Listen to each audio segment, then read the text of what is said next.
जय श्री राम। शिव योगी YouTube channel में आपका हार्दिक अभिनंदन है। तो आज की कहानी आपको जीवन जीने की अच्छी सीख प्रदान करके जाएगी। सत्य घटना पर आधारित ये कहानी, जिसमें कभी कभार मनुष्य अपने आत्मा रूपी परमात्मीय ज्ञान को महत्व न देकर अपने अहंकार रूपी राक्षस को अपने जीवन में अधिक महत्व, तभी से उसके जीवन के पतन के द्वार खुल जाते हैं। इसलिए कभी ऋषि महर्षि कहते हैं, अपने ज्ञान रूपी भंडार को कभी अहंकार में मत बदलो। बहुत समय पहले की बात है।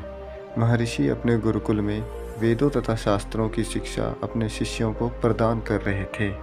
उन सभी शिष्यों में एक शिष्य जो महर्षि का पुत्र था, वो भी समान प्रकार से वहाँ शिक्षा ग्रहण कर रहा था। 12 वर्षों तक वेदों तथा शास्त्रों की शिक्षा ग्रहण करने के पश्चात वो अत्यंत प्रतिभाशाली हो गया था और उसे ये अभिमान हो गया कि वो अपने पिता से बड़ा विद्वान है। एक दिन उसने महर्षि की उपेक्षा कर दी। पहले की तरह न उनके आगमन पर खड़ा हुआ, न उन्हें प्रणाम किया।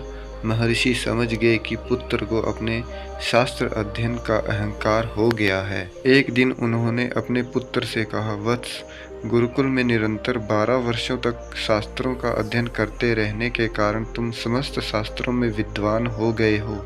मैं आज तुमसे ये जानना चाहता हूँ कि वह कौन सी वस्तु है जिसका ज्ञान हो जाने से जीवन के सभी पहलुओं का ज्ञान हो जाता है।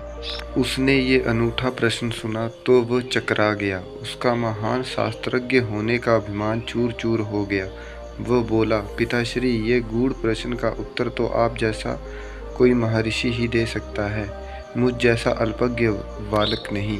महर्षि ने उसे बताया, जिस प्रकार सोने का ज्ञान हो जाने के कारण स्वर्ण से बनी सभी वस्तुओं का ज्ञान हो जाता है, उसी प्रकार आत्मा को जान लेने से जीवन के सभी पहलुओं की जानकारी स्वतः मिल जाती है।